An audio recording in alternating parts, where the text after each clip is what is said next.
Okay, so we've got our first cut of the floor done now.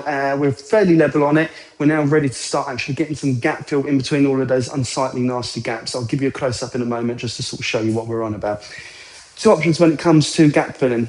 You've got the spirit-based gap fill. It's going to smell a little bit, but it's going to dry down sight a lot quicker.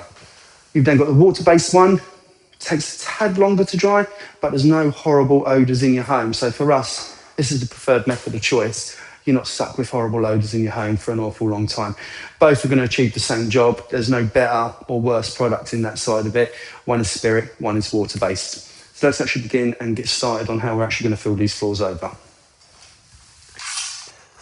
You want two trowels, big one and a small one. These ones are really nice for getting right up close against the skirting boards. You don't want to paint the skirting boards with this stuff. It's meant to be on the floor, not on your skirting boards. The main body of the floor, you're going to want something quite large, and we're essentially going to just be troweling it over very quickly, very efficiently, leaving bare minimum waste floating around. Now, what you'll often find is, depending on the size of the gaps, you might have to gap fill the floor twice, potentially 3 times. Just depends on how perfect you want the job to go. Obviously, as a professional floor sanding service, we want to get this pretty darn perfect. So we're going to go over this floor at least a couple of times, then we'll give it another assessment and see from there. But right now, let's get this mixed up. Let's get it in the floor. Let's see how we can do this. So we've got ourselves some very fine dust, which we've gathered from the sanding. This is an 80 grit sanding dust, so it's really fine. Hardly any dirt, hardly any grit in it. That's exactly what we want. Some nice powdery dust. Next, what we want to do is simply pour yourself on some gap fill. You want it like a cake mix. If you've ever made a Victoria sponge, that is what we are after. Just don't eat this stuff. Grab your big trowel, and you just want to get that to a nice consistency. You don't want it too runny, you don't want it too thick. I prefer doing this on the actual floor itself. Saves wasting a bucket. Ultimately, it's going on the floor regardless. So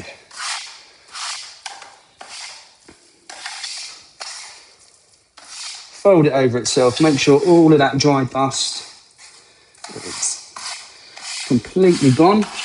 And as you can see now, we've got a nice mixture. Now, depending on the size of the gaps on the flooring, you might want to make this a little bit thicker. For me, on these type of flooring, the gaps are not too big, but they are still there and they are still present. So that's ultimately what we want, something a little bit runny.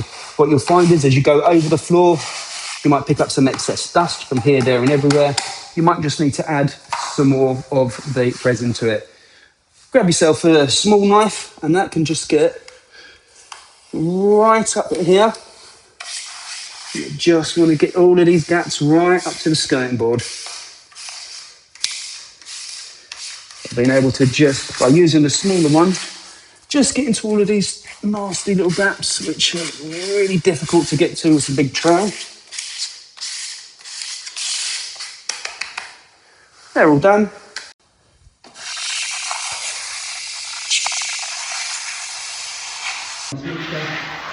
Start troweling over. You see all of those gaps start disappearing, leaving next to no waste left behind.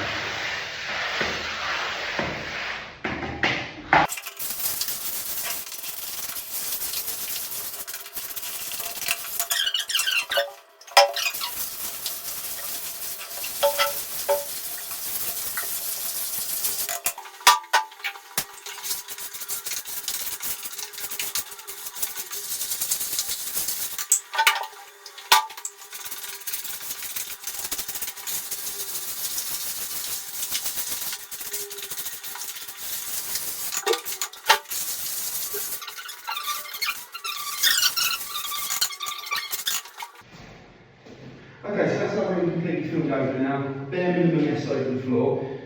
Got a little bit further left.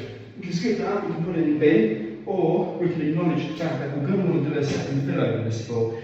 Just looking at it at the moment, some gaps have already started to sink down. So now's a nice time to just take your excess filler, just go crazy with the floor, make sure everything is filled over.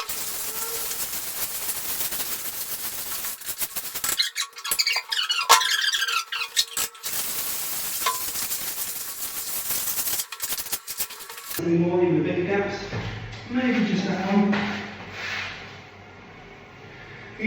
water-based resin, you're going to want to leave it about half an hour to an hour in good ventilation, windows open, nice day. Using the water-based one, I would go for at least,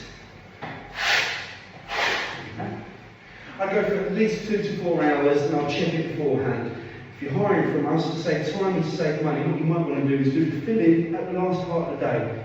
Go to bed, by the morning it's rock solid and you're ready to sand. What we'll do is we're going to give it some time to dry off.